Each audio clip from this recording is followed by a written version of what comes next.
Hello, good afternoon. It is Monday and it is a new weekly reading vlog.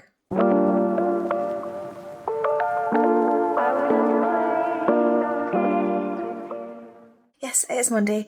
I am feeling much better than I did this morning. If I had started this vlog this morning, you would have had me in a hell of a mood. Potentially with tears. So yeah, I'm in a much better mood now. I have had food, I have had painkillers, I have had Red Bull. I am in a much more stable place. Yeah, so I don't know what happened with my painkillers. I ended up going down to the pharmacy because I had something else to pick up anyway, and I was like, do you know if the doctors have sent down my prescription for my painkillers? And she checked and she was like, oh yeah, they're supposed to come in tomorrow. And I was like, okay. She was like, have you got enough to do you for tomorrow? And I was like, no, I've already run out. And she was like, we can do them now. And I was like, no, like, it's fine, I can get them. She was like, no, we'll do them now. And I was like, no, I can wait, like, it's fine. She was like, no, we'll do them. And I was like, it's not too much trouble. She was like, no, it's fine, like, we'll do them now. And I was like, you sure? She was like, yeah. I was like, you sure you're sure? She was like, yes, like, we'll do them now. So they did them now. So I went to Tesco before I went to the pharmacy, and grabbed some food, grabbed myself a meal deal, went to the petrol station. They had no petrol or diesel. It was a whole thing.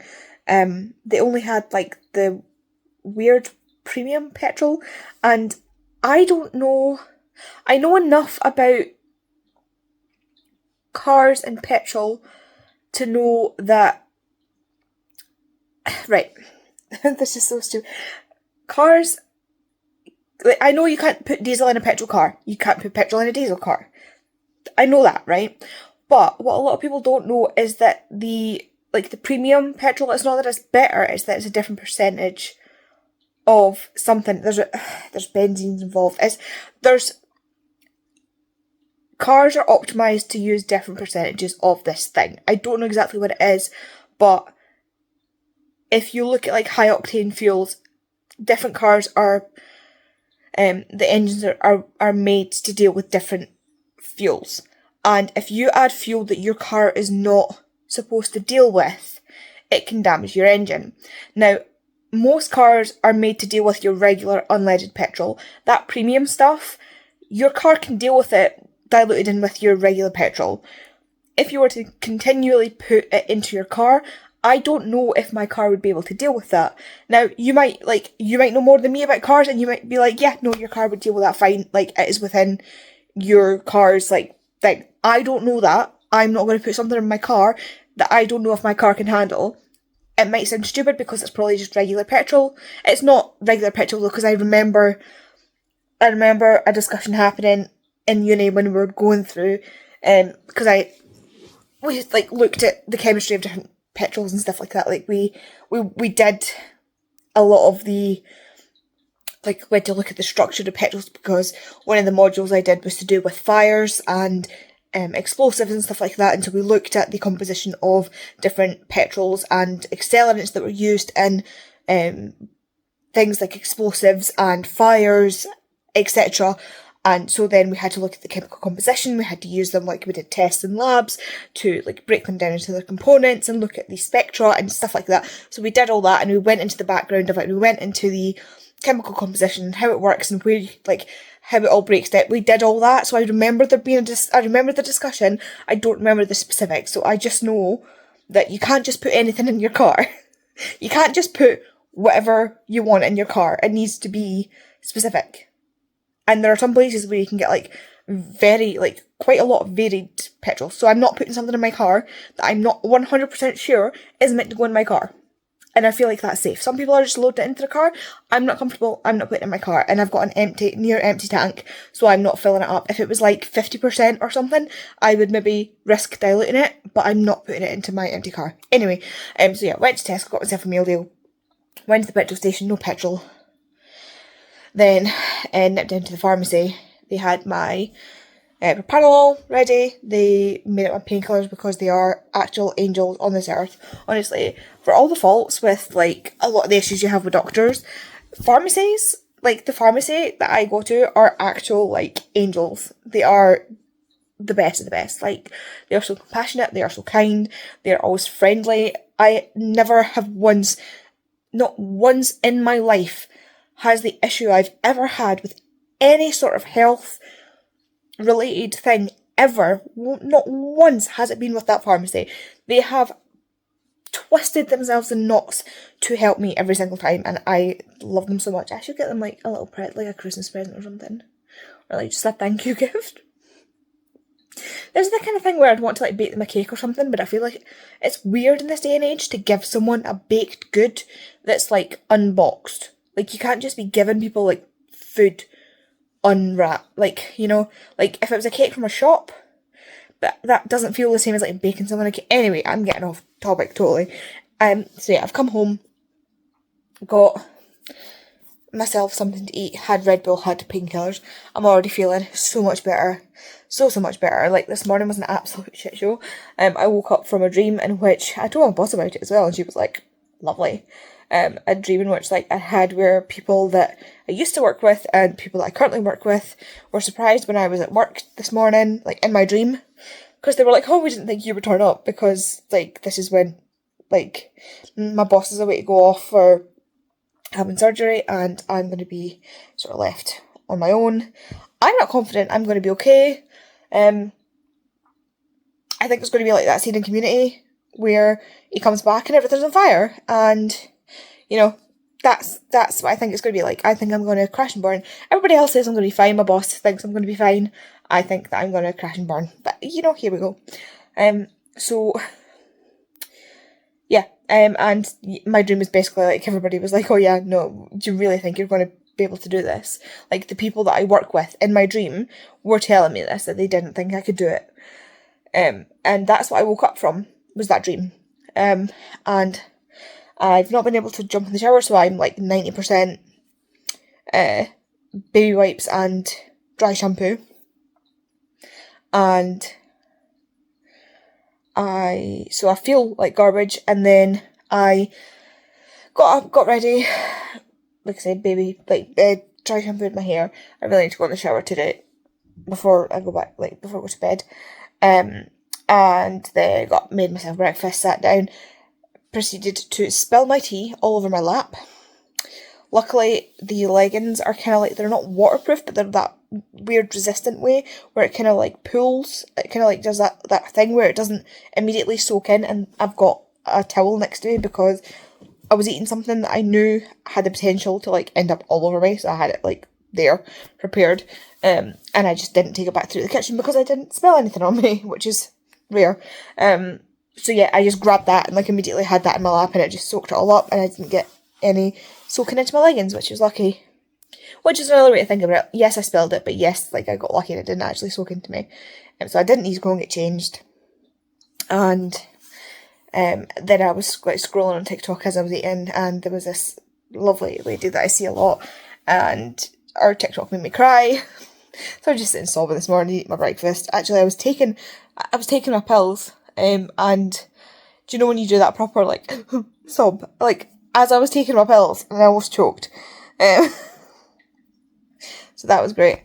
Yeah, so that was me this morning. But now I've eaten and everything, I feel fine. I did something at work, like I really, really messed something up at work, and it was a practice thing because it was something I hadn't done before. So Kerry was like, "Here, do this, like to have a go at it and see how you get on." And I thought, like, I'll try and do it without looking at any guides and just do it on my own and see how I get on. And it was just a hot mess. Like, I tried to do it while I was doing other things, and it just got away from me. And Kerry was like, this is not, I don't know what this is, but this is not what you were supposed to do. And I was like, no, it really got away from me. And then, but I was feeling like crap on Thursday when I did the rest of it as well. And yeah, so she came today and she was like, do you want to, like, we'll chuck that one out and you do it again? And I was like, yeah, that'd be nice. And she was like, you just do it again. So I did it again today, and she was like, there's still a couple of things, but you've never done it before. She was like, a couple of tiny little things. But other than that, she was like, really good. So that made me feel a lot better. And the couple of things, she was like, do it. And then, while she was trying to show me how I'd done something incorrectly, the whole system, like because we use Apple at work, so she was using Pages, it did the thing that it did to me, to her, and she was like, oh, why is it doing that? And I was like, I don't know, but this is why it's like this. because I didn't do it. Like, it did it. This is what it did. And she was like, She was like, yeah, no, I shouldn't do that. But it was the pages, it wasn't me, so I was like, I feel a little better. And then Adobe started messing up as well when it was trying to PDF stuff, and I was just like, she was like, why is it like that? And I was like, I don't know. I was like, it's just, and she was like, do that with other things. And I was like, yes, actually, with this. And then she was like, show me, and I showed her, and she was like, that's really weird. And I was like, yeah. She was like, she was like, I was like, I think the computer's out to get me. She was like, yeah, Adobe's really weird like that. It just doesn't, because the architects and stuff can't use Adobe at all. It just won't work for them at all anymore, for absolutely unknown reasons. But yeah, so yeah, I'm home now. I feel better. I didn't have any painkillers last night before I went to sleep, so I am feeling extra tired because you try sleeping with two hips that are not in place with no painkillers. I dare you. It's not fun. But, he's been a little bitch today. Like, he is so itchy. Like, unbelievably itchy. Look how much it looks like he's been, like, he's, like, lined in mascara and he's gone out in the rain. But, yeah. I'm loving it. I'm so excited. Look at my little spoon. I love the spoon started to flake. We're at the flaky stage with the spoon. We're at the I want to claw my skin off itchy stage with him. So the second skin can come off on Saturday. Dinner time, so that'll be fun. And reading wise, I'm going to start Fangirl Down by Tessie Bailey, because I managed to whittle down what I want to read, and then this popped up on Instagram, and this is what I want to read. So I'll be reading this, and yeah, a lot of plans this week, so I will update you later. Oh, it's still Monday, and I have finally started Fangirl Down by Tessie Bailey. I am 24 pages in, and so far I'm really enjoying it. I wasn't sure how I was going to feel about it since it's about a golfer, but so far I'm really enjoying it. It's got all the sort of character-based stuff that you'd expect of Tessie Bailey. It's funny that it's got It Happened One Summer and Hook, Line and Sinker, because that's the two that it's kind of reminding me of character-wise, like that sort of character build-up that we've got. So we've got like the grumpy sunshine, he is grumpy and she is the sunshine, but his career has kind of just like absolutely tanked, and her family's business has literally just been hit by a hurricane, and she has not renewed the insurance because she's been using the money to buy insulin because she's diabetic, and it's been like a balancing act because health care in America is atrocious, and because she was late with payments for the insurance, she's now not going to be covered for the flood, and she's just like, crap, like what do I do?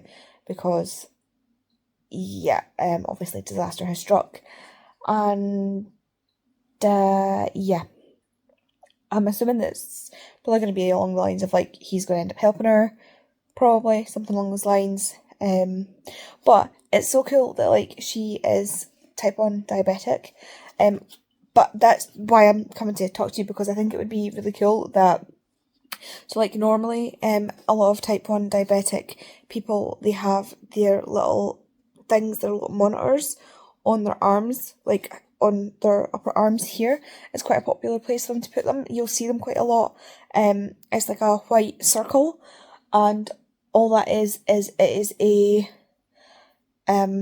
piece of kit, piece of technology that is a round monitor with a needle in the centre, and what that does is it sticks to them, and like obviously the needle goes in a little bit and it monitors their blood glucose, and it can transmit, they can scan it or transmit. I'm not 100% sure on how the technology works, but I'm pretty sure it can either send, I think there's different versions, but I know that they can send to alert people to low blood sugar or high blood sugar, or you can like scan it, like you can do it on your phone, you can like scan it and be like, can you like check, like set it to check manually what your blood sugar is. Like I've seen people online who have dogs that can detect their blood sugar, and their dogs will detect their blood sugar before like dipping before their Dexcom as well. Some people use Dexcoms. There's another one that's more popular in this country,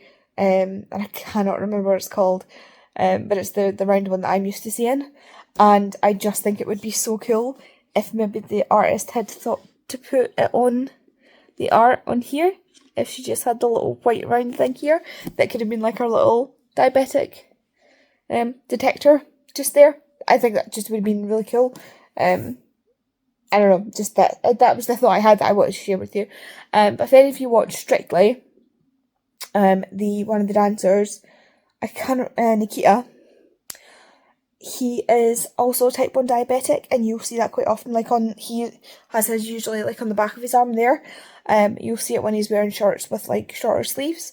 You'll often see it on the back, and it gives me the fear. The first time I ever saw it was that time a couple of years ago where his shirt came off. Like it got caught on something and he just took the whole shirt off, and then it got caught on his mic pack setup, and he got in trouble for it, for taking his shirt off, which wasn't that fair. Like it was a whole wardrobe malfunction. It wasn't his fault, but he got in trouble for it. But I saw this thing get caught on the thing, and it is just like, it's this needle, like, because they have to like, I've seen like, there's people you see on TikTok and everything, they show you how like the applicators work, and it's just like, you press the button and it goes like tick, and you hear the noise as it like the needle goes in. You also get ones that hold insulin that do it. Like you can put them on and it will connect to this pack and it will automatically inject or like feed insulin when you need it, which is really cool. Obviously not ideal that your pancreas isn't doing it itself, but you know, technology is great. We've come a long way since like, I think when my mum was a child, diabetes could have been like a death sentence for someone. But nowadays it's, you know, in this country at least, very easily managed. In America, not so much. It's a very expensive disease to have in America. But so we've got a disabled main character because she has diabetes. We have a grumpy sunshine. And yeah, I am so far loving it. Like, I can just see like he's obviously like he's really down. He's down, not out. That's what she keeps saying. Like he's down, not out. And I can see he's going to go on this redemption arc, and she's been like on top of the world, and she's just suddenly been like everything's gonna hit her really hard, and I feel like she's kind of given him, like, the whole point is, like, her being in this position is going to give him his chance at redemption, and, because he's woken up and he's like, oh god, there's been this storm, oh my god, she lives here, like, he knows that she lives in the area, but he doesn't know exactly where she lives, and his first thought on waking up is that he was horrible to her, a few days prior, and he's like, oh god, she lives in the area, did anything happen to her in the storm? So, that's kind of cute. Like, that was literally his first thought, was like, oh my god, she lives in the area, is she okay? And now he's trying to find out, like, if she's okay. And that's 24 pages in. Like, I'm so happy with this book so far. He looks, right, I don't know how well you can see these characters, but he looks like an actor or something, and I just can't tell who, but he looks like somebody. And she looks like Karen Gillan. Yeah, it looks like somebody. I can't place it. Anyway, I'm going to go and actually read. Oh, some of it at Lander, which is not there. I'm just walking back to the car. Ate at work lunch, so I just wanted to show you that, and I'm going to go. I just love Tessa Bailey's books. I don't know. I cannot remember who it was that forced me to read Tessa Bailey. But, like, I love you. Whoever it was, I love you. If you know who you are, I love you. The thing is, the first book by Tessa Bailey I read was My Killer Vacation. And that is not her best book. That is by far her worst book. But I cried for like an hour after reading it because the ending was fantastic. But the entire book was just like... It's... Like, I don't even know. Like, I don't know. I don't like the characters. But the ending is... I don't like this. Well, I don't know. I wonder what it'd be like now that I've read more Tessa Bailey to reread it. But it's like a murder mystery, and I don't like murder mysteries, so that was already setting me up for failure. But it's like a romance murder mystery, and this main character is just like getting herself into, like, she's inserting herself into this like investigation where someone, like a PI's already trying to, like, the main character is just, it's a total, like, would never happen in real life, which I suppose that's what books really are. I don't like murder mystery books. It's not my thing. I like Sadie by Courtney Summers. Everybody raves about it. I can see why. Like, the concept is excellent. The execution is excellent. I can see objectively why it's a good book, why it's an excellent book. Didn't like it. I didn't like it. Objectively, I can see why it's an excellent book, and I would recommend it. Personally, didn't like it. Michael on Vacation, didn't like it. Still cried for an hour at the end of the book, you know? But back to this. I am reading Fangirl Down, and I love it. I love it. I love it. I love it, love it, love it. Wells is one of my favourite characters now. Like, I could take or leave Josephine. So far. But Wells, like, oh, he is like he is that character who is like a total mess,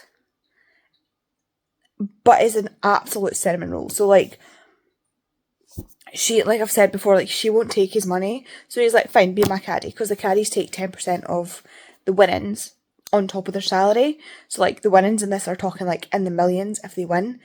So like, it, you know, is a lot of money that she can be earning on top of the salary that she'll be getting to be his caddy. And then he finds out that she's type 1 diabetic, and like, he goes away and researches type 1 diabetics, and he's like sneaking like glucose tablets into the golf bag, like tubes of glucose tablets. He's like sneaking them into the golf bag when she's not looking. Like, he doesn't want her to know that he's this caring, kind person, but he's doing all these things in the background to prove to look after her. But he doesn't want to be like, look at me, how like good a person I am. Like, he phones her parents and is like, how do I, like, don't tell her I've done this, but like, you've dealt with her diabetes for longer than I have. Like, how do I look after her?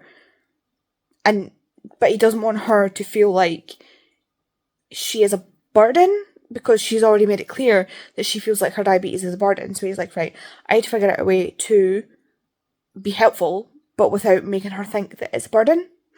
And as someone who is disabled and feels like a burden because of that, for someone to then go away and like do that would be like, that is amazing. Like, for me, not having to teach someone about my disability, and for them to go away and do that and like work out ways that they can help me without me having to like hold their hand through it, would be just like, I would just like, I would cry.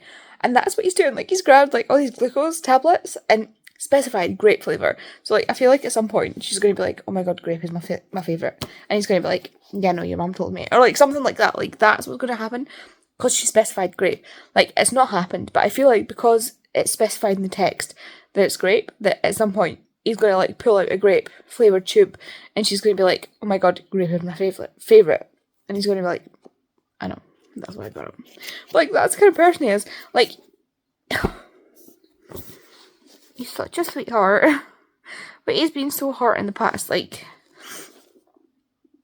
I love him so much. I mean, the guy needs therapy, like extensive therapy.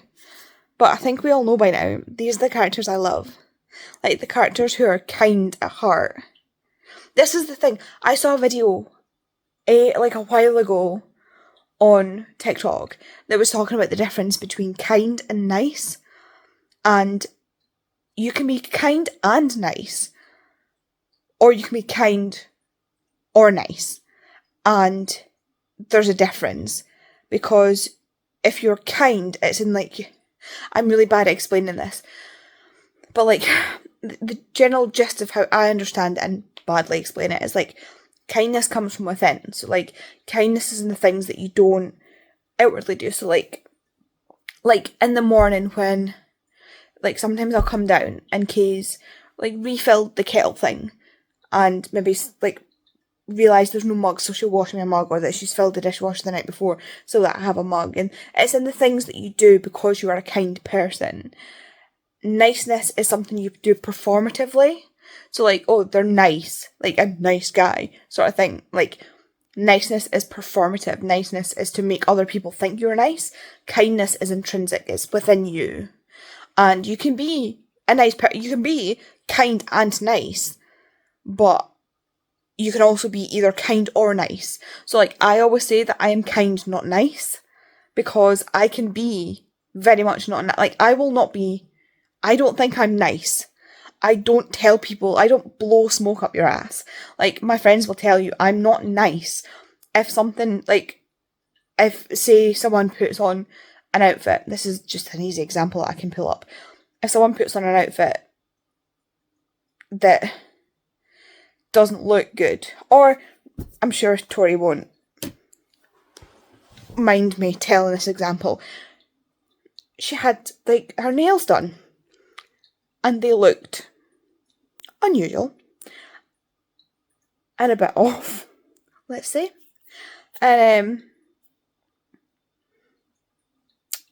So I told her.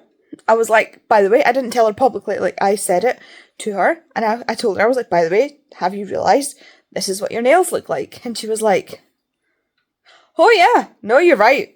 You're absolutely right. Because she was like, I'm not sure I like them. And I was like, well, this might make you hate me, or this might make you piss yourself laughing. And it was the second option because Tori has a sense of humour like me. So it made her laugh, but it wasn't a nice thing to say. Like, it wasn't nice, but it was funny. Being nice would have been to be like, no, they look lovely, like, they're so, like, but that wouldn't have been kind. Being kind was telling her the truth, but being nice would have been telling her something to make her feel better, even if it wasn't true. You know what I mean? But I did what was true to me, which was to be kind and tell her the truth, even if it wasn't nice. You know? I hope that makes sense. The video I watched made so much more sense, and it's lost to the backlog of TikTok, and I'll never be able to find it again. But it made sense. It clicked something in my head that there's a difference between being kind and being nice, and I've come to the conclusion that I am kind. I am not nice. I'm a kind-hearted person, and I will, like, my door's always open for anybody. Like, I will never see any of my friends without somewhere to stay, without a shoulder to cry on, without somebody to come talk to. Like, I will always be there for them. You know, they all know that. I will always try and help people when I can, because that is the kind of person I am. But I will not always be nice. I'm not a nice person. I'm not nice. I am brutally honest a lot of the time. And that's, like, you know, that just means I'm just not nice sometimes. I can be nice, but I'm not always nice. So, but I'm always kind. You know? And that is Wells. He is kind, but he is not nice. He's actually a bit of a dick. He is definitely a dick. But he's just so cute with her. I love him so much. It's only, oh god, it's 10:30 already. I think what I'm going to do, I've read about, like, I don't even know, I can't do the math. I've read almost 100 pages tonight. So I think what I'll do is get to the 100-page mark, or the closest point that I can get to in the 100-page mark. And so that's about 25 more pages. And I don't think that's right. 25 pages or less, ish. And then I'll go to bed, because I've got work in the morning. I'm taking my painkillers, I've taken all my pills. This is a PSA. If you've not taken your pills yet, go take your pills. I'll speak to you tomorrow. Hello, good morning. It is Wednesday. I came on to tell you about something that I've just done, but I can't tell you about what I've just done because I've just done something and it's a thing for Vicky, but this vlog goes up on Tuesday and I don't see Vicky till Thursday. And so Vicky will see this before I see Vicky. Yes, Vicky will see this before I see Vicky, which means I need to be sneaky in this vlog. Oh, I've put on a pair of leggings. I've got a rip in them. It's fine. The rip is underneath my shoes, my boots. It's like I've obviously caught it with the zip in my boots, and it's like snagged the. It's not a rip. It's like a little like I've caught the material with the zip in my boots. Anyway, yeah. So I've done something. I've got something for Vicky. I've got her something. And I can't show you. I'll show you next week, in the vlog next week. So you're going to have to wait as well. So because I'm going to see Vicky after this vlog goes up, I can't show you. So I'm going to have to be sneaky. Yeah, but I'm excited because I'm excited. But I've also just got my notification through from Waterstones that my copy of The Warm Hands of Ghosts has been dispatched, and I initially wasn't going to get it. I was like, no, I'm not interested in it. It didn't sound like something like I just the initial like synopsis and stuff wasn't interesting me, and then people were getting arcs of it, and then other people were talking about it, and I was like, do you know what, no, that really actually does sound interesting to me.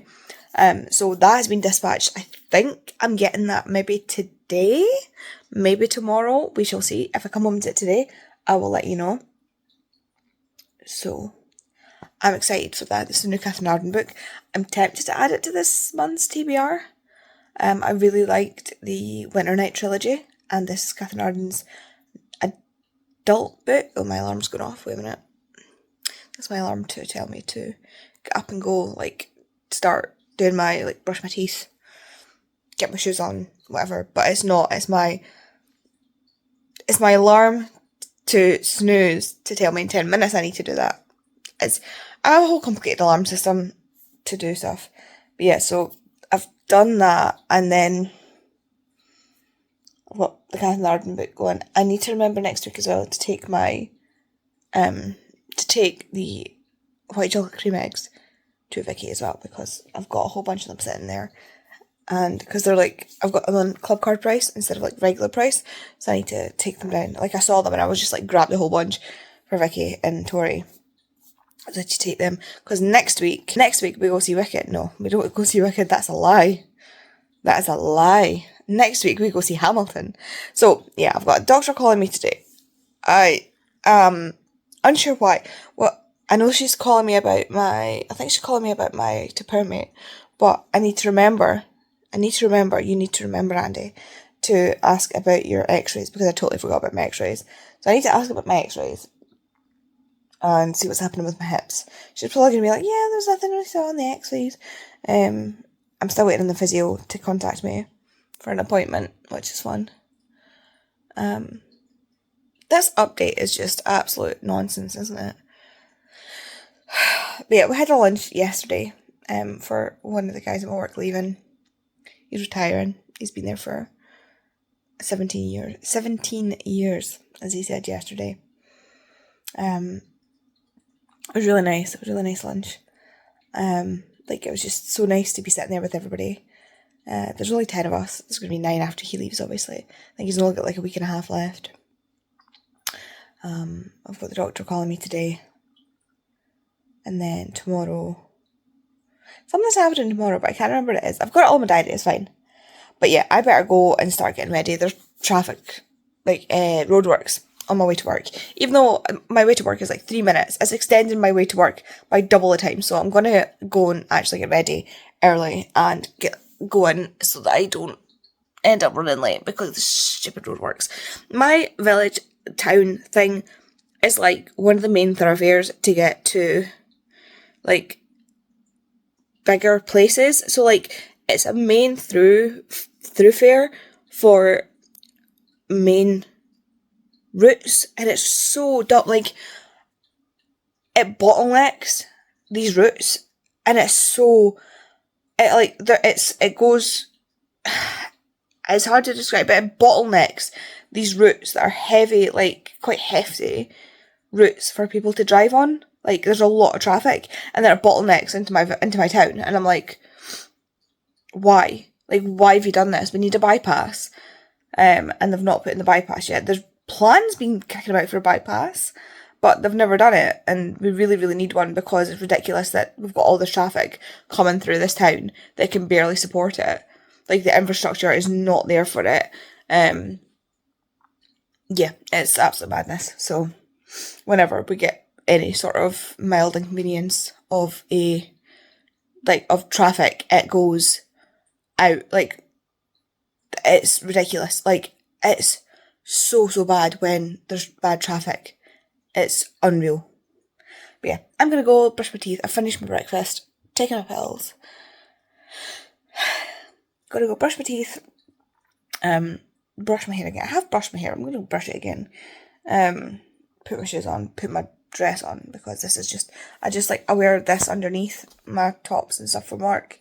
I'm wearing my dress today, so I'm gonna go put my dress on and get ready for work.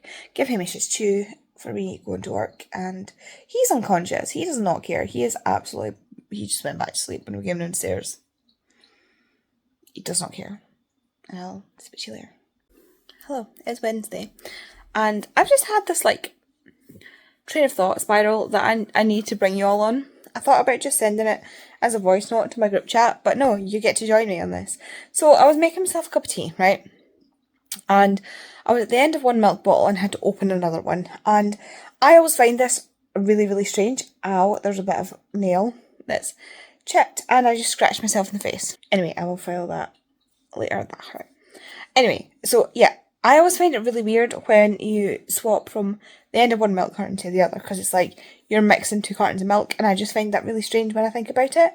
But then whenever I think about it, I'm like, yeah, but the carton of milk itself is a mixture of I don't know how many different cows' milks. Like, you're not just getting milk from one cow in a bottle of milk. It's multiple cows. So it's then when I think about that, I'm like, that's really weird. But then I don't know if it'd be any better to have milk from just one cow in a bottle. Because that also feels weird to me, to know that one cow contributed the milk from, it feels a bit too personal. But having milk from multiple cows feels a bit too, I don't know, weird, communal, weird. So if I think about it too hard, either way, it makes me uncomfortable. Not uncomfortable enough to stop drinking milk, because I really like milk, but if I think about it too hard, it makes me uncomfortable. But then I thought, we as a people, there are certain times I do not identify with being British 99.9 to the nth degree % of the time. I don't like being called British. I don't like being referred to as British. I don't identify with British culture most of the time. But on some things, like with the Boaty McBoatface thing, I consider myself British in that tiny, tiny sliver of a bit. The tea, I drink tea all the time. There are things where I get it, I have that national identity sort of ingrained in me. And when it comes to this milk thing, I know we as Brits would end up personifying the cows if we had milk from one cow in each bottle of milk.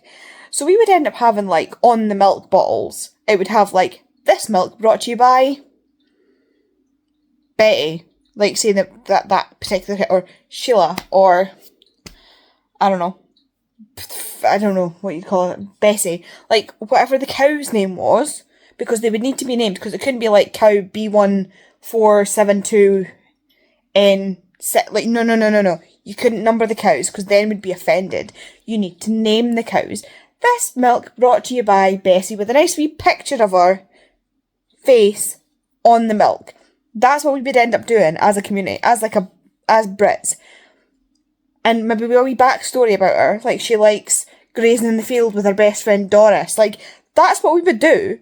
And then there would be a campaign where you could name a cow after your mother-in-law or something, Like, or you could enter a competition to name the next cow, like the new cows or something. Like, this is what we would do as a people if we had milk cartons where the milk in the carton all came from one cow. Like, you know I'm right. You know I'm right. And you would get stupid. Like, this is what would end up happening. We would end up naming them and personifying them, and we would get backstories on the cows, and we would end up running competitions, and, like, they would have best friends. There would be a whole thing if we had this. I just know it. But this is the thought spiral that I've just been on, making my cup of tea. And now you get to enjoy it with me. Let me know what you would call your cow if you got to name a cow. And if this has made you feel more or less comfortable drinking milk. Because I don't know how I feel about it now. I'm still going to do it. I've just realised I've got like a nice wee rash developing underneath my second skin. It's fine, it comes off on Saturday. I've been taking antihistamines just in case I react to it, because I can react to some adhesive sometimes. But it's fine, it's not itchy. Well, it is itchy, but like tattoo itchy. But it's not itchy right now, it's just like coming up in bumps. Like, I've got to see the red bumps. But it's fine. Oh, I'm going to go eat my pot noodle and drink my tea and watch some YouTube. But, I also got this today. It's the new Catherine Arden and the Warm Hands of Ghosts, and I got the Waterstones special edition. I forgot that I'd ordered this. I knew that I'd ordered the book, I'd forgotten that I'd ordered the special edition. And it is beautiful under the cover. So it's got the foiled cover. It says, "And all the stars have fell to earth." Oh, sorry, Catherine. I just dropped her. The end pages are beautiful. And it's the same front and back. There was a sticker on the cover, and it was over the foiling, and I was like, oh god, it's going to absolutely destroy this foiling. But no, it was a very small sticker, and it didn't do anything to the foiling, and I'm very appreciative that it didn't do anything to the foiling. So, just have greasy finger marks on it though. That's probably me. My wee greasy mitts. Oh, stupid greasy mitts. Yeah, this is beautiful. There's so much. I'm sorry, but like, this is one where this cover is so much better than the American cover, and I'll fight you on that one. I will fight you. I'm quite excited to read this now. If I was gonna like pick up a book on its cover, I would pick this up. But I need to finish Fangirl Down first, which I am almost through. So yeah. Anyway, eat my lunch, watch YouTube, Fangirl Down. Speak to you later. I know I've been talking about this book this entire vlog, but like, I'm reading this, I'm hoping to finish it tonight. I'm on page 242, and there's only 369 pages. But like, this main character, I don't know what it is. I don't know what it is. But like, I'm finding a lot of the time I like male main characters a lot more than female main characters sometimes in these books. But like, I don't know if it's because I have different expectations for characters. Like, male main characters are written in a way that like aren't necessarily real men. Like, the average man is not like a male main character. The average man that you come across in the street is more like the male side characters that are there to cause issues. The male main characters are like the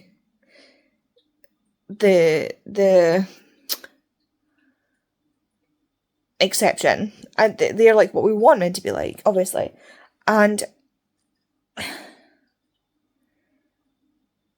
I know, like, they're more. This is oversimplifying it. This is oversimplifying it too much. Like, I know this, and I'm trying to make a point, but I'm trying to explain my thought process before I make the point, and I can't explain my thought process. But like, so I was talking earlier in the vlog about Josephine, and how she didn't just let him pay for the repairs despite the fact that he's got millions in the bank. And I was saying this before about a book where she doesn't just move in with the Greek millionaire and pan in her job and everything. I get it. Again, in real life, I wouldn't have done I get it's a novel. That's why I'm go live with a Greek millionaire. But in real life, if a millionaire offered to pay for my business or house that had been completely devastated by a hurricane, I wouldn't be saying, no, I'm too proud to take your money. That's stupid. I will look you in your face and tell you you're stupid if a millionaire literally offers to rebuild your house for you or your business for you that has been destroyed by a hurricane because you're too proud. I'll look you in the face and tell you you're stupid. But now, they picked up a story, the press have picked up the story during the thing that she's, that he's helping her be the caddy because she's, because of her shop going, getting hit by the hurricane, yada, yada, yada, and she's diabetic and health insurance, blah, blah, blah, blah. The guy that he told about it has betrayed him and told the press because he's a knob. And she's well, if I date him now, what's everybody going to think? Who cares what everybody thinks? You're sitting here going, I want to be known for how talented I am at golf, not for everybody thinking that I'm just his girlfriend. Right, but you know you're talented, he knows you're talented, your family knows you're talented. Who cares what the random person on the street thinks? Build a bridge and get over yourself. You are so, God, see when people say they're self, see when people are saying someone's self-centered, this is what I think. She is so up her own arse in this. It's oh, but everybody's just going to think that I'm not talented in my own right. They're going to think, yeah, I get that. I understand misogyny is rife. People think that girlfriends of famous men or talented men are just that is how they are described, as their girlfriend. But he was nothing. He was literally he had bottomed out of his, he had crashed and burned out of his sport until she came along and started bringing out his old self and not criticizing, but the way the caddies work, as far as I understand it, they'll advise them on where they want to aim the ball and what kind of club they want to use and stuff like that, how they want to swing. She's been doing all the work with him to redevelop his skills and change things that he's doing and work on his skills. She is helping him develop his skills to become a better golfer because she has good skills as a golfer, because she has good skills as a tactician in this game, in this sport. Because she is good at that, because she's a good teacher, that's what she does as a job, she teaches golf. Because she's a good teacher, he is getting his game back. And she wants to be known for that, for being a good teacher, not for being a famous golfer's girlfriend. And she's worried that if she dates him, that she will be known as his girlfriend. Despite the fact that, he knows that she's a great teacher. Her family knows that she's a great teacher. She knows it. And yes, I know if she did, but this is the very definition of cutting off your nose to spite your face. It's oh yeah, be known for being a great teacher, but be miserable because you've lost somebody that you deeply care for. At the end of the day, what does the opinion of the masses matter to you? I don't care if somebody, you could be watching this, the press could pick up my video and it's be woman with disabilities only works part-time because her body is a dumpster fire, and they'd be okay. I don't care, and see when I get negative comments and stuff on, it's mostly on TikTok and stuff like that, I don't care what a random faceless person on the internet thinks of me. I care about what my friends think of me. I care about what, she's literally, I know it's probably different when it's like millions of people. Like, I don't know what millions of people thinking something of me is, but like, if you have like your family and your friend and someone that you love and that loves you and treats you like a princess, millions of dollars, and your dream job, who cares if some idiots are like, oh, she's just his girlfriend, when you all know better? Like, is notoriety that important to you? Like, seriously? Like, she's just annoying me because, like, it's just, again, like, it's that thing where I'm like, he would never just, like, I get it, he would never just be known as her boyfriend. And I love that, like, Simone Biles, the gymnast, her husband was getting a whole load of flack because he was, like, saying about how, like, he's more famous than her, and people are like, who is he? Like, like, he thought that he made her famous, and it's like, I know who Simone Biles is, I don't know who her husband is. Like, literally, like, actually, I'm not just saying that to be mean about her husband, like, I genuinely don't know who he is. I just know him as, like, Simone Biles' husband. And I'm pretty sure you know who Simone Biles is, or you've heard of her. She is a world-class American gymnast. Like, she is one of the best gymnasts in the world, hands down. And her husband, I think, plays American football. Or played American football. But anyway, he thinks he's better than her, and the internet swiftly knocked him down a peg, or 6. But yeah, like, generally in, like, the world and the press and stuff like that, yes, I get it. Like, the male would never be known as, like, the famous woman's partner, and the female in, like, this male-female relationship would always be known as, like, the famous male's partner. It's unfair, it's misogynistic, and it's I get it, like, I am with you on that. You should be known for your talents, but at the same time, the opinion of random people is worthless. Like, who cares what random people think? Especially if you caring what random people think is going to make you miserable. Like, I would just laugh at them. Because if their opinion caused me to change my entire life, that means they win. Like, that's what they want. Like, really? You're going to let them change the entire course of your life? And, like, let them affect you that badly? Just because you want them to know you for some... Like, I get it, but I also don't get it. Like, this is only... I'm just watching this timer go up to, like, 10 minutes. And I've seen how many times I've done that this week. This is going to be another long vlog. It's only Wednesday. There's going to be another long vlog. But yeah, I just don't get it. Like, I do get it, but I don't get it. Like, I get the whole misogynistic, the press are absolute dirtbags side of it. I do. I get it. The fandoms are toxic. Like, I get it. I get that side of it. But on a personal level, what a million faceless people on the internet think of me versus my own personal bubble of happiness, I don't care. I don't care. Like, I don't. So she needs to, like, get a grip.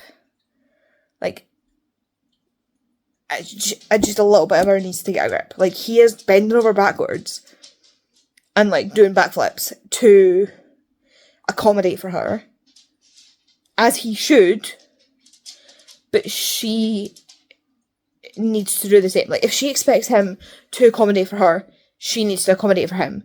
She can't be like, you need to accommodate all the way for me and I need to not change. And in fact, I need to make you come all the way here for me and then do some more. That's not how relationships work. You both need to, like, give and take. She's like, you need to be a better person. And he's like, cool, let me become a better person. And then she's like, I know you've become a better person and you've changed, like, everything about yourself, but I'm still not happy because of the way other people are behaving, so I'm going to say no to you because of how other people are behaving. And he's like, what? And you know what? I would be saying, like, well, if I was him, I'd be like, no, that's not how it works. This relationship is between you and me, not you, me, and them. That's not how it works. She is pushed it. Like, I think it's, like, there's this thing in romance novels about women who want to be so independent that it's detrimental to them, and I'm getting a wee bit sick of seeing that. Like,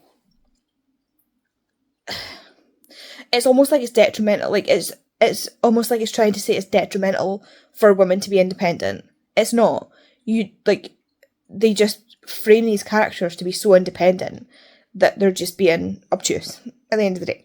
Like, and that's not how it works. Like, you can be independent and not be a total dick. Men get to be independent and still work around other people. So why are your female characters so independent that they have to change? And again, like, I get it. Like, it's not... Women are still in a position where we are working out how to be independent. And then especially, like, she's disabled, right? She's been with our parents who have like wrapped her in bubble wrap for so long, and other people have treated her a certain way because she's disabled, and she's trying to like prove to everybody that she can be independent and be on her own and look after herself. And I get it, I get it, but it's also annoying me, and my brain can't like mesh it all together into a cohesive thought, if that makes sense. It doesn't make sense because I can't make sense of it. It's both infuriating, but I also understand it, but I can't make sense of it. Like, you're just getting my absolute rambles because I have no clear train of thought on it, because it's complex enough that there's no right or wrong. It's too complex. Which is good, because people are complex, and, you know, we wouldn't just want, like, cut-out characters. So, I think that's a good thing, that the characters are so complex. But if she was my friend, I'd be like, you need to take a seat and just, like, think about shit. Because, like, both of them I would be having words with. And again, like, although we want real characters in books, we also want ones that are a little bit messy and a little bit, like, you know, unrealistic at the same time. So, yeah. I don't know. You can't win with me. I'm gonna go. I'm gonna go and I'm gonna finish this book.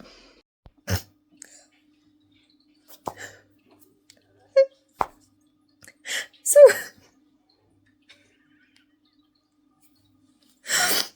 I am a dumpster heap. I'm a human. This is ridiculous.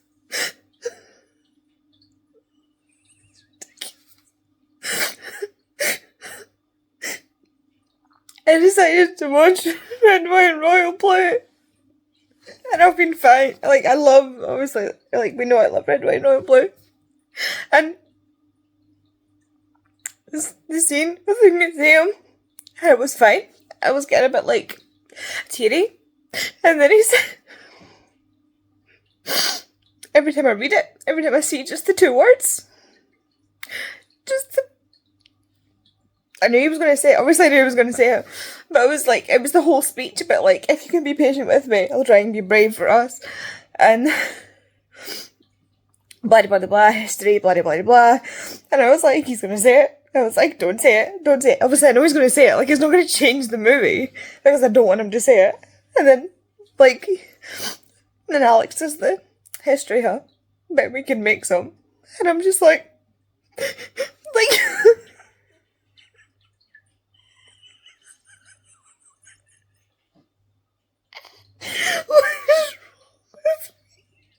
every time I see those two words in relation to this thing, like, history hub, but, like, the history hub, it just sends me. It just absolutely sends me. These two, no matter if I'm reading the book or watching the film, Alex and Henry just absolutely wreck me. Oh my god, this is ridiculous. This is absolutely ridiculous. I'm a 31-year-old woman crying over two fictional characters who don't exist. But the thing is, they don't exist. They don't, but they do. Oh, and this is the same reason that Heartstopper gets me as well. Because they represent so many people that haven't had the chance to be themselves because of their governments or their families or the people around them. And it's that thing of history, like the whole point of, like, princes aren't allowed to be gay, like with what happened with, princes aren't allowed to marry people who are commoners and not white, and then, or not specific commoners, because obviously we know that, like, William married Kate Middleton, who is a commoner, but she's a commoner of, like, a specific lineage, and there's a whole other story, but, like, princes aren't allowed to be gay. Certain people aren't allowed to be gay. Even in this day and age, in 2024, people aren't allowed to be gay. And this is what these stories will tell. We're still living in a world where, like, there's still countries in the world that are passing anti-LGBT legislation, and these are what these stories are still telling, and this is why it gets me so worked up. It's stories like Red, White and Royal Blue, like Heartstopper, like Imogen, obviously, which is, like, hopefully, like, all of the above, which I've got my tea about this month. These are stories that tell, especially these stories, specifically tell the story of bisexual characters, and pansexual characters specifically, but of LGBT heelless people who don't get to be themselves because of the people around them, and the things that are in place to stop us from being who we are, and it always gets me, and it's that history line, I can't even say it. Damn, that line always gets me. Like, this is ridiculous. Oh, and this is the thing as well. This time last year, I would be deadpan the whole time, because the medication I was on was, like, completely, like, I had no emotions. It was actually quite scary to think about. And I would never have shown emotion in public, but now I can show some emotion in public, and this is easier because this is something I'm in control of. But yeah, Red, White and Royal Blue always gets me, and Heartstopper always gets me, and oh, damn. Anyway, I might rewind that scene and just watch it again, but this is also the bit in Red, White and Royal Blue where everything just hits, like, the shit hits the fan. Maybe I'll rewind it further back to Zara, finding out about them, because watching her just, like, glitch and just be like, oh, no, and then just freak out and be like, right, this is what's gonna happen. That always cheers me up. Okay, I just had to come on and, like, have that moment there, just to, like, I feel like things like Red, White and Royal Blue, sometimes I feel judged for liking it so much because it can come across as quite frivolous, but it's not. It's actually got a really important story to tell. And one of the things I love, again, you've got a bisexual male main character, which is not something you see often in books. And then their mother, so Nick's mother in Heartstopper and Alex's mother in this, they are both so just supportive. Like, obviously Nick's mother has that whole thing where she's like, like, of course I still love you, of course. It's like she has that whole thing where, like, best mother ever. And then, like, Ellen in the book and in this is just like, well, like, of course it doesn't matter to me that you're bisexual. Could have picked a better boyfriend for the circumstances, not gonna lie, but the bisexual thing, not the problem. That is not the problem. It's the partner choice. That's the tricky bit, but I will support you regardless. And she has this whole thing about, like, the B in LGBT is not silent. Like, she has this whole speech prepared about, like, how the B is not silent. And they throw the thing in about his dad being the guy who made gender-neutral bathrooms in Texas a thing. Like, this is a very pro-LGBT family. And obviously, like, Casey McQuiston themselves is an AFAB non-binary person, queer person, so, it's a very pro-queer book, but I'm getting off topic again. But yeah, like, I feel like this, like, Red, White and Royal Blue is such an important queer story wrapped up in something that seems so frivolous, and I just wish more people would look deeper, because It's so important. It's so important. And also the irony that in the movie, Stephen Fry plays the king, who's like very against the whole gay thing. Just, yeah. The sweet, sweet irony. I'm pretty sure when Stephen Fry saw that part was up, he was like, yes, that'll be hilarious. Like, let's find the queerest person in Britain and make him the homophobic one. Let's do it. Anyway, I'm going to go, because apparently I need to emotionally distress myself again. I don't know what's happening with my reading lately. I tried to pick up a book after the one I've just finished. I absolutely loved Fangirl Down. I loved it. It was 5 stars. I loved it so, so much. Loved the characters. I just love the characters that Tisbily writes. I love her character work. I just love it.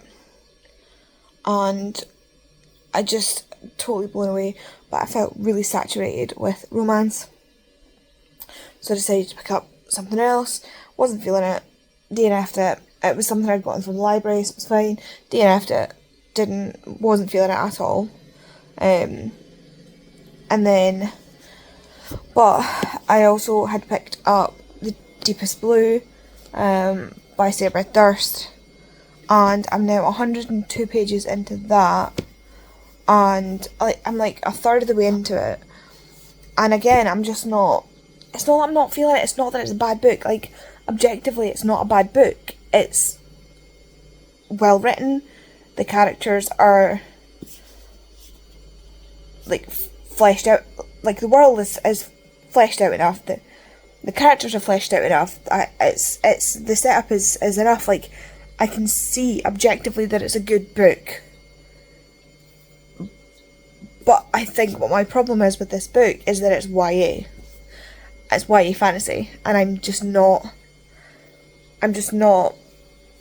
one, I'm still trying to get into fantasy, and I thought that maybe reading YA fantasy would help me do that, and obviously I'm wrong, because YA is just not where it's at right now. And it's not even YA in the sense that, like, the characters are really young.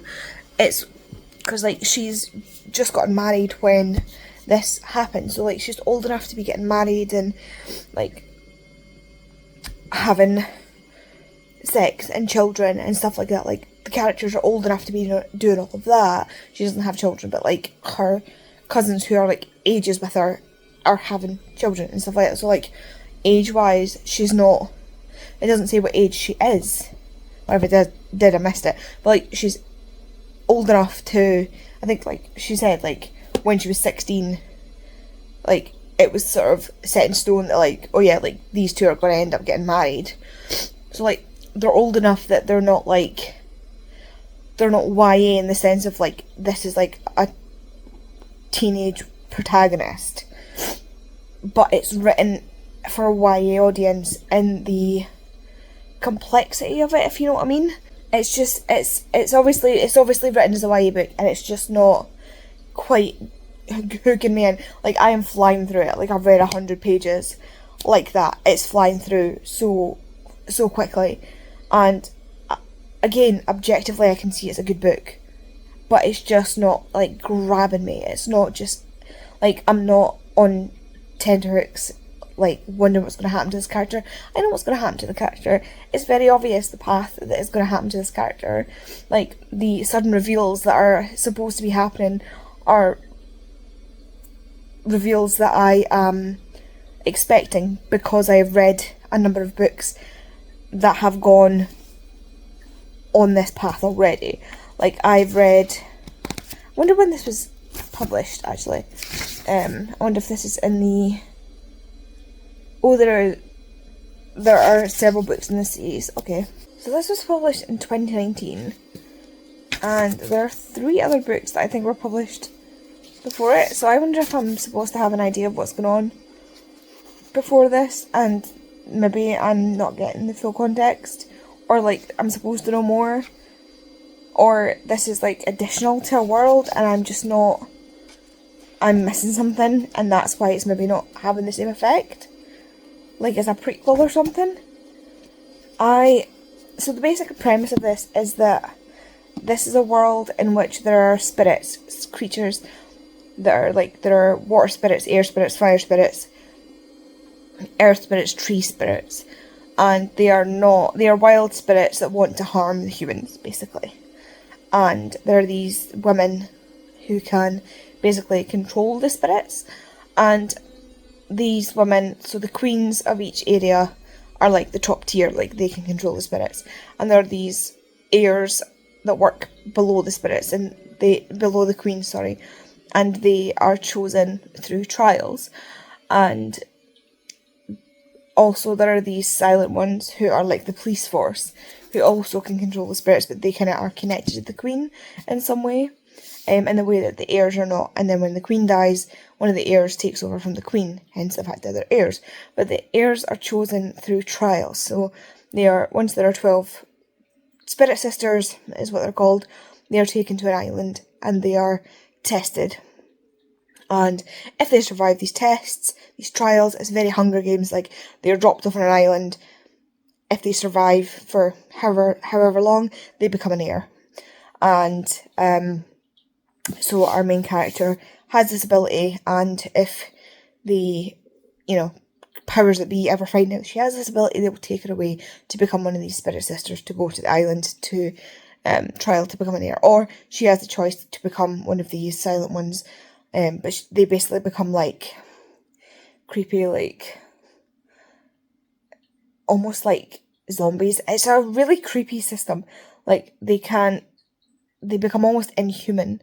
Like they are connected to the queen, and they don't have their own, like they don't, it's almost like they lose their humanity completely. They follow orders and they don't have their own free will, is what I'm trying to say.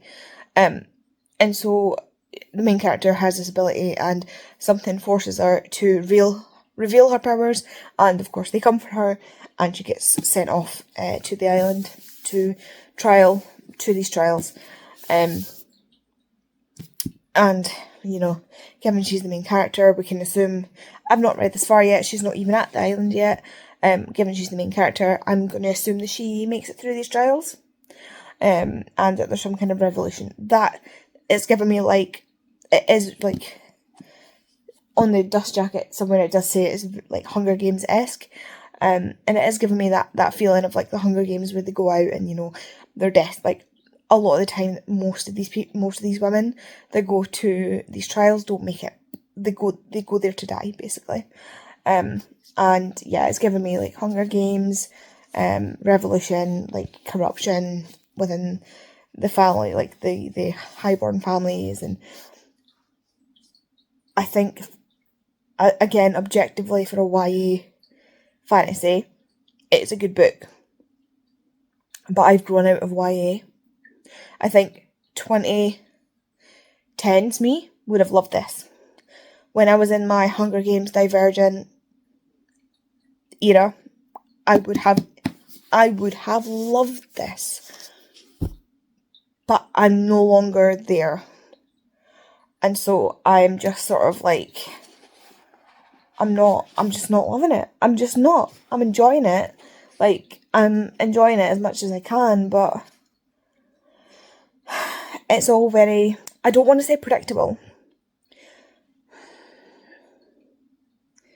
because that's not what I mean. Because it's predictable in a way that a romance is predictable. Because like reading Fangirl Down, I knew that they were gonna like meet, find some way to like end up spending time together, fall for each other, try and resist it, decide they didn't want to resist it, something was going to happen, there was going to be a third act breakup, they were going to end up being like, no, we don't need, like, I don't need him, and then they were going to be like, I miss him so much, and then they were going to get back together, and it was going to be a happily ever after. Like, predictable. Romances are predictable. That is how, there's a formula to a romance. That is how it goes. They are predictable. You know what's coming. You know what's going to happen. Like, that is how it goes. So, I'm not saying it's a bad thing that it's predictable,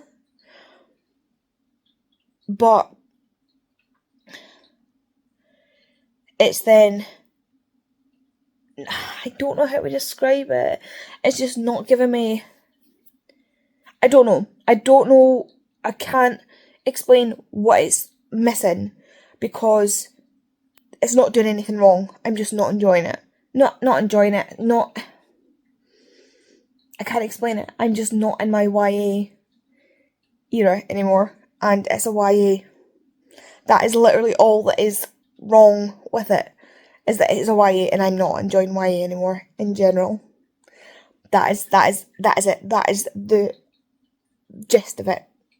That is it. That is all it is. That is the only thing. The characters are good. The characters are great. The setting is great. The setup for the first chapter was was so interesting. Immediately I was like, I'm gonna try the first chapter and see what it's like. And I was like, this is so interesting. Like what? She was diving off a Leviathan skull. Who dives off a that was really interesting. Like, the start of it was interesting. The premise of it was interesting. The characters are interesting. The world setup was interesting. Like, I think all of it's very interesting. It's just, it's YA, and I'm not enjoying YA anymore. And that's very upset. And I don't know whether to DNF because overall I know that it's going to be a mid-rate, like a 3-star book because it's YA. Like, I know what's going to happen. She's going to go through trials and she's going to, team up with these two people that she's on the boat with right now, and one of them's going to survive and the other one's going to die. It's not going to be very sad. And she's going to be like, no, we're going to make it. We're going to make it. And two of them are going to make it, even though they don't think they're going to make it. And then they're going to get out and they're going to be like, these people who are in charge are going to have to answer to us. And then, I just, you know.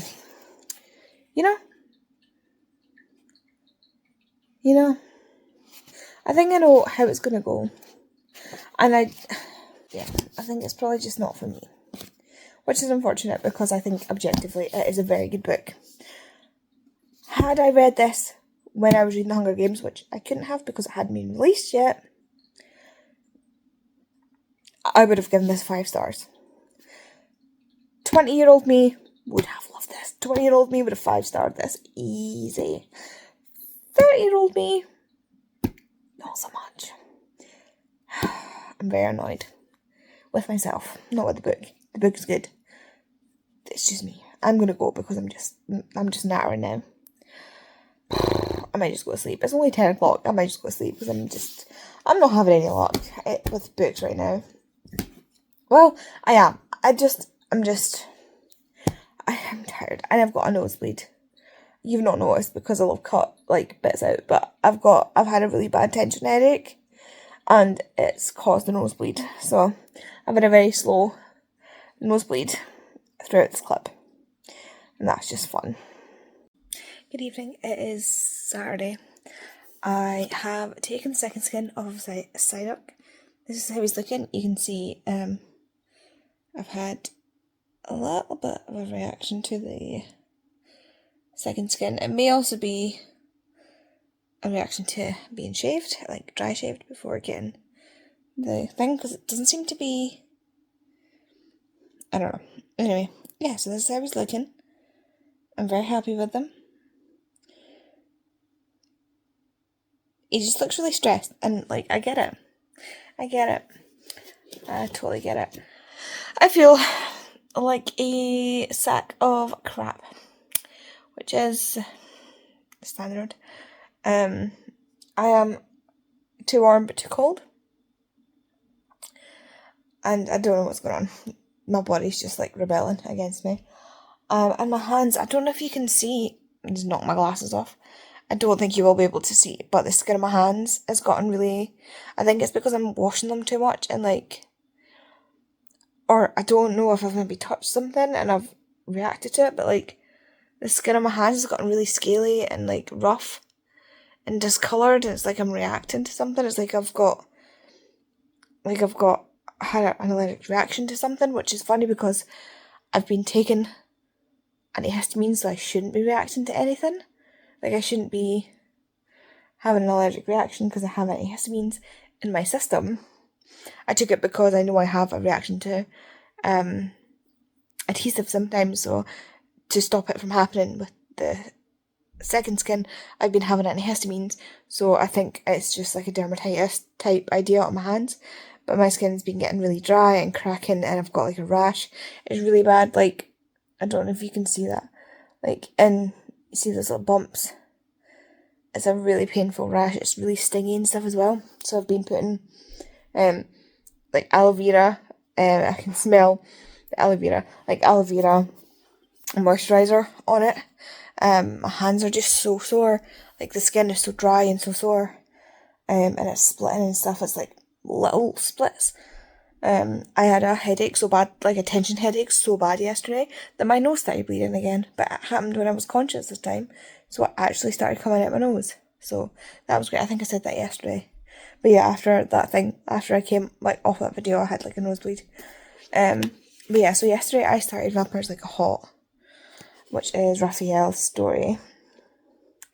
And I was remembering, I only read up to the start of chapter 1 of this book, and I was like, this is the one with the boat. Like, I actually remembered what it was about. And then, because I just wasn't feeling it, and I wanted to read something off my TBR, I started reading Tasman material. 132 pages in Tasman material. My TBR is now down to 67. 66, I think it's 67. And this will take it down to 66. I don't know why 60 is a difficult thing for me to say. This is just over 400 pages.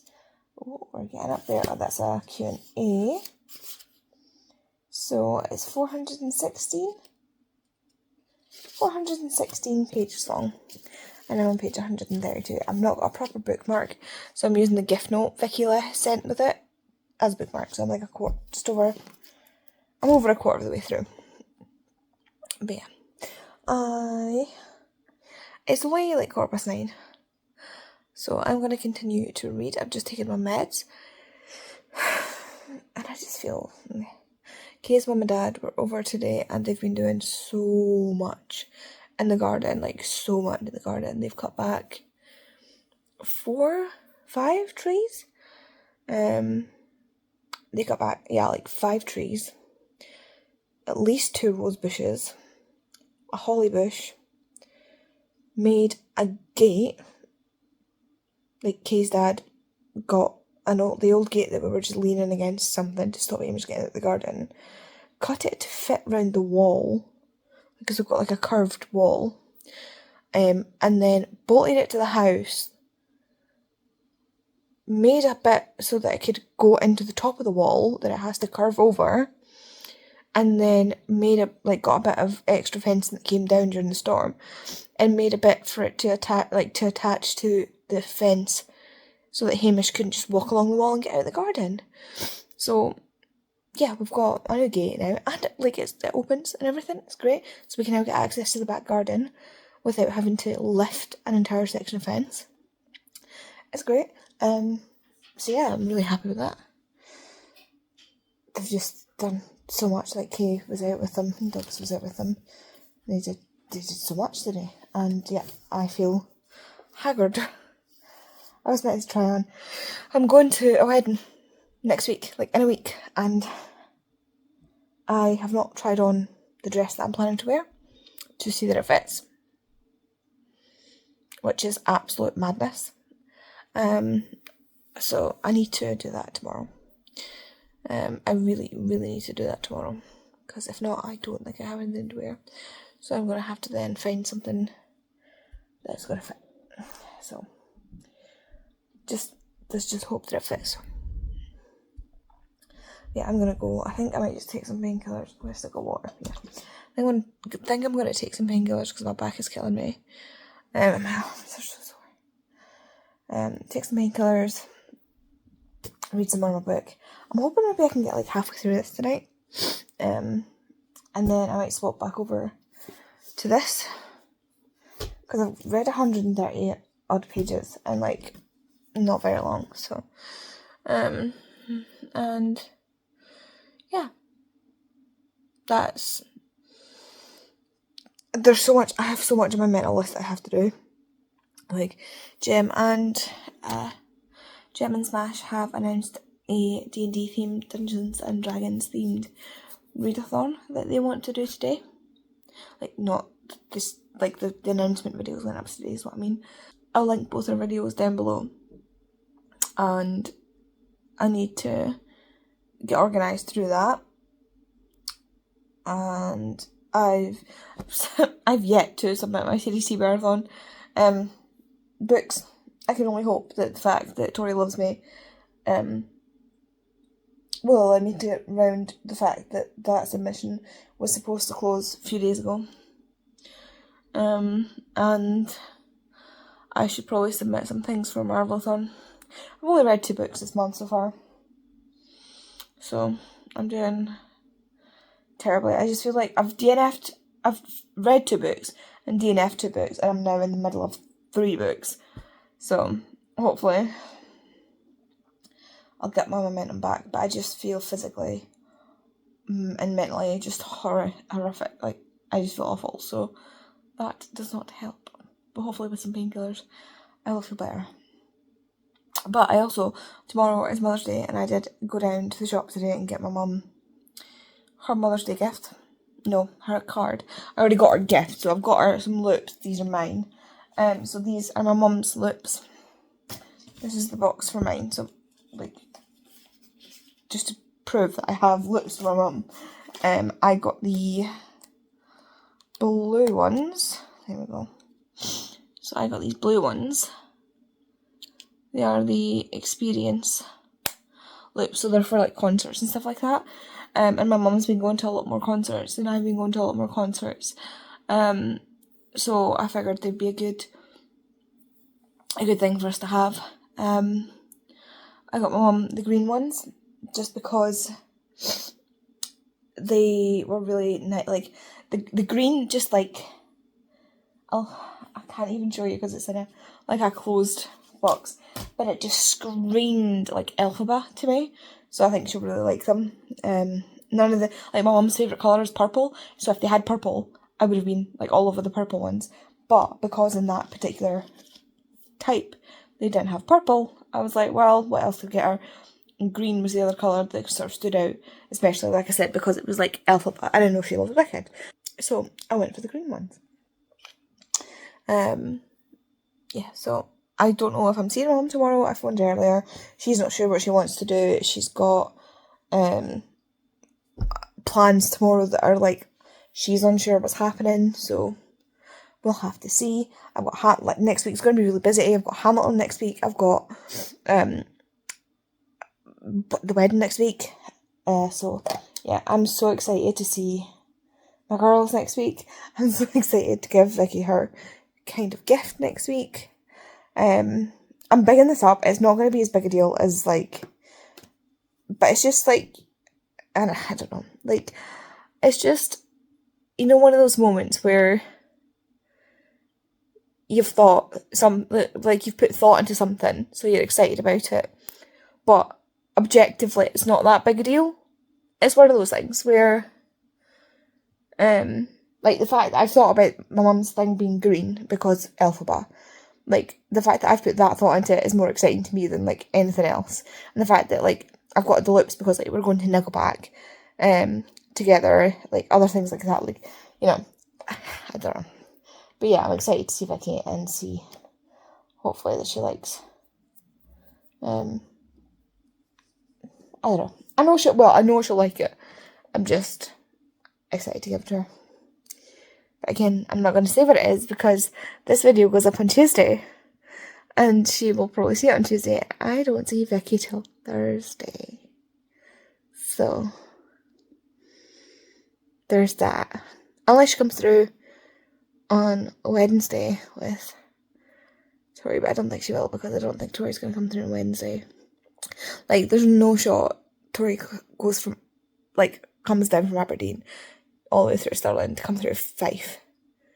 Like, if anything, she'll drop by me before going through Vicky's. But we've got to arrange that first. I don't know what's happening. There's so much going on this week, and I am sick thinking about it. like, my mental load is full. And I keep reaching for my planner, and it's in my bag in the hallway.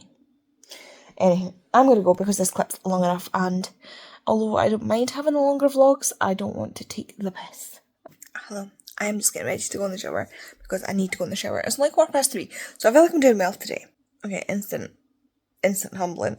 I just coughed and it set off my migraine. It set off my carry thing. Oh my god. Yeah, I just coughed and it like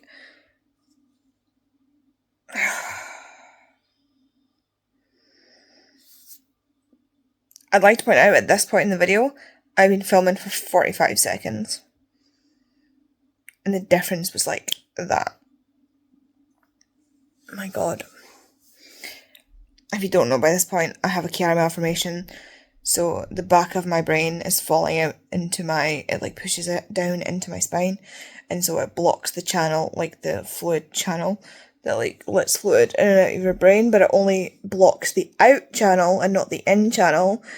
So when you sneeze or cough or like do certain movements that would like spike your blood pressure, your pressure in your brain also goes up. But you have a mechanism which stops it from getting too high a pressure, you know, because it then comes out as well.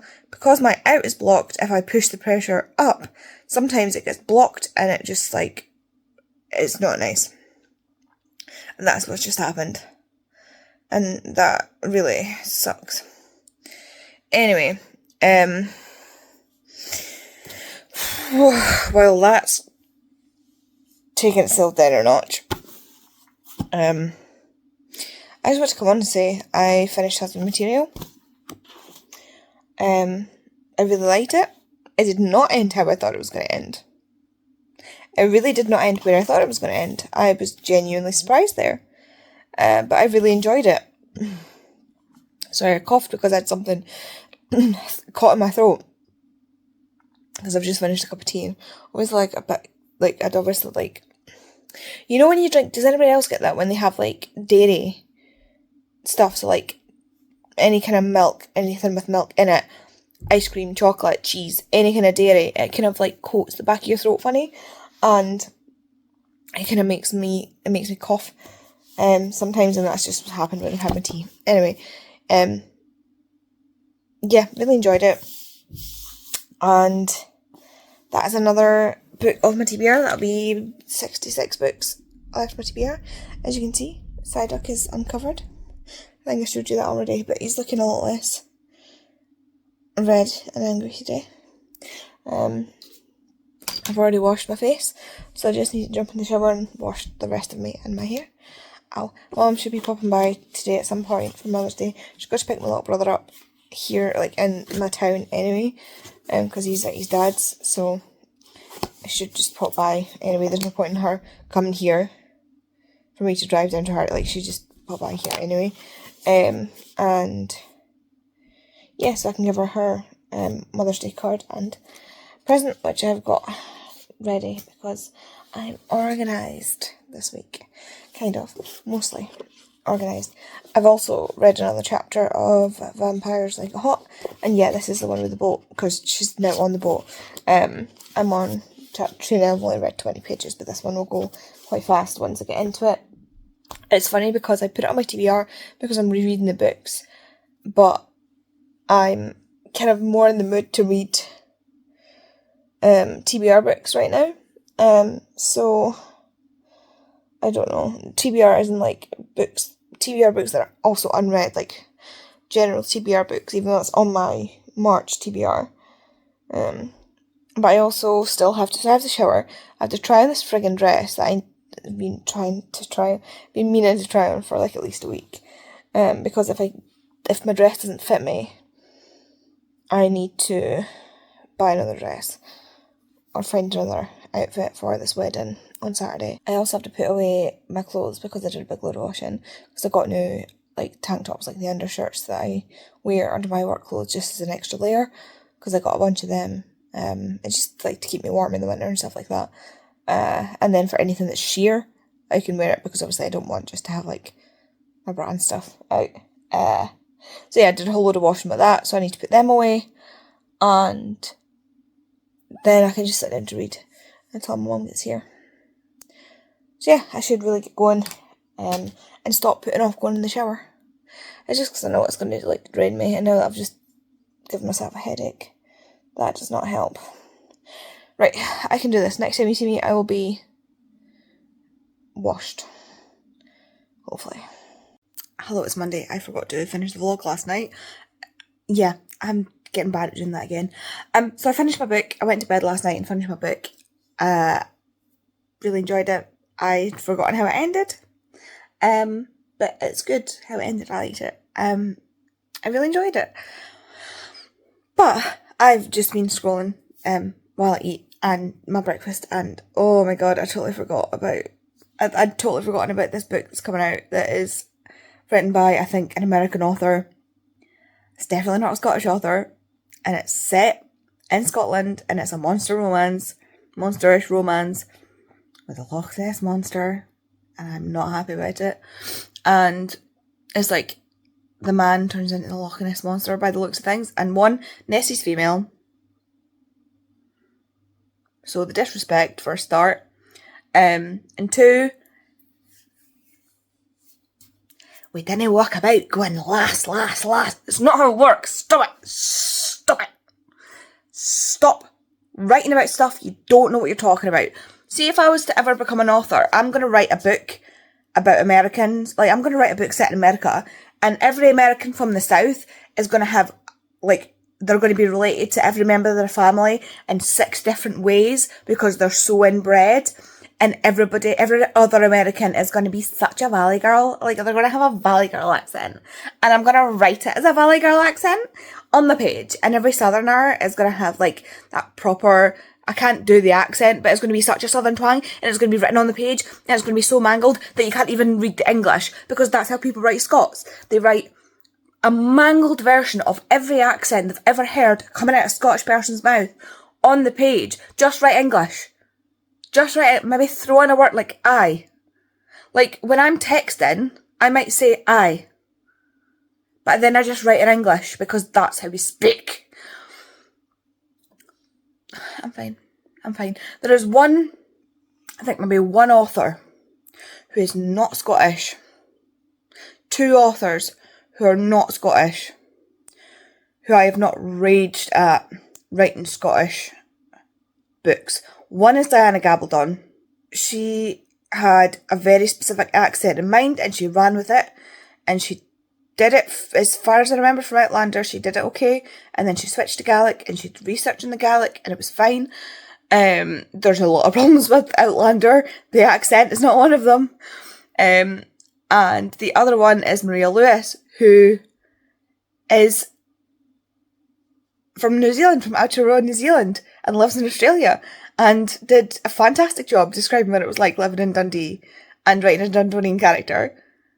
And yet, like, I actually messaged Maria to be like, what the hell, you've done a fantastic job. Like, how long did you live in Dundee? And she was like, oh, I didn't. And I was like, excuse me? And she was like, yeah, I just figured their banter was the same as ours. And I was like, yeah, pretty much. Like, she nailed it. Absolutely nailed it. I love how she wrote her characters. She did this job so well that I genuinely thought she must have lived there, because she did such a good job. So, yeah, like, just write. Just write English. You don't have to make us look like absolute feckin' idiots, lass. It's the disrespect. It's the absolute fucking idiocy, and it makes my blood boil. Like, that's how they write it. I don't think that you see what I mean, lass. You know what I mean? That's not how I speak. That's not how anybody speaks. That's maybe how people used to speak years ago, like years ago, which is why Diana Gabaldon gets away with it, doing things like that. And it's maybe why, in very, very small communities in certain places in Scotland, but generally just picking up somebody on the street, it's not how we speak. It's not how we speak. And it's not, you don't want to write it into your book because people are not going to understand it. If I can't understand it, or if you mix Doric with Glaswegian, with Dundonian, with Fife up in your book because you don't understand that Scots aren't a monolith. And yet these Americans continue to write Scots into books because we're just a fun little trope for them to write in. We're fun little things for them to play with in their books because they just love Scots so much. They just love Scotland. Yeah, so that's fun. It's fine. It's not fine. So yeah. One of my friends has already read one of this woman's books. I'm not going to tell you what the book is because I'm not going to encourage you to go pick it up. But I've already put it on my Instagram, so there goes my alarm. I'm not going to tell you what the book is because I'm not going to encourage you to go pick it up. I've already put it on my Instagram with a what the fuck, absolutely not. Nessie's a woman, like, no. But yeah, one of my friends has already read one of her previous books and said it was mediocre at best. I'm not interested now, absolutely not interested in reading any of this woman's books because of what she's done. I'm already mad at Rosie Dannon because she Do Your Worst was set in Scotland, and there was several points in that where I got really mad at Rosie Dannon, as you saw when I read it. So Rosie Dannon is on very thin ice with me for reading her books, and I'm sure Rosie Dannon doesn't care about what I feel about reading her books. But yeah, I hate reading books set in Scotland, written by someone who knows diddly squat about Scotland. Rosie Dannon only redeemed herself by 1, treating Gaelic with respect, and 2, having a journey, she had a journey from wherever they were, I can't remember, wherever they were to St Andrews, and I was like, there's no way that took that time in the car. And I put it into Google Maps, and she was right. It did indeed take that time, so she obviously pulled out her Google Maps to do that. I mean, with the traffic, it would have taken much longer. But yeah, she was right on the time it took to drive that, so I'll give her that one. So she's obviously looked at a map at some point, and she got smaller town names and stuff like that, right? So Rosie Dannon, she got away with that one, but the whiskey thing, that is a wound that will never heal. Anyway, so that was my alarm telling me that I need to go, finish off getting ready. Or finish my tea to finish off going and get ready and get to work. So yeah, I'll just finishing off this. I didn't mean to come on here and have a rant, it just spilled out because I get really mad when people take cultures they know nothing about and just bastardise them for their own gain. And it makes me extra mad when it's my culture. I totally get it when people see their own culture. You see it all the time with other cultures. You'll get, especially, it's well known about a lot of white people, white authors, white artists in some way, white directors and filmmakers, and I could go on, will take other cultures from around the world and will use it in some way for gain. That's what Yellowface was about by R.F. Kuang, where the white author took the Chinese artists, Chinese writers' work and palmed it off as her own. That is what these cultures have been dealing with for years and years and years, and this is what these authors are doing to Scottish people, to Scottish culture. They're taking our culture and they are repackaging it and using it to make it a fun little thing for them to play with, and that's not what our culture is. Nessie is not a fun little thing for you to play with. It's a deep part of our culture. That's actually annoyed me. It's actually, the more I think about it, the more it annoys me. Actually, I need to stop thinking about this because I'm actually going to start my Monday off extremely irritated. So yeah, I'm going to go.